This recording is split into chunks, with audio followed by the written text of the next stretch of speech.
Alright, welcome ka Joel Swertres Vlog. So congrats sa naka 3-8 all no. So mo to kung iyon kung wala mo bet sa tong kombinasyon ato mo sa pairing guide. So shout out dai ko ni Ma'am Noribel Caparuso sa Plaridel Misamis Occidental og Karandi Malate.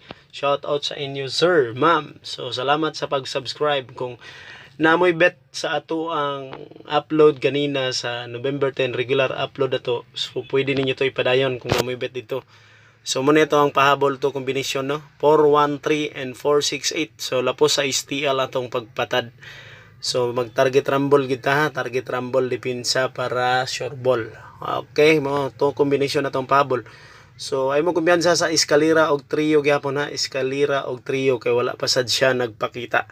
So again, congrats sa nakapick sa STL taga Cebu.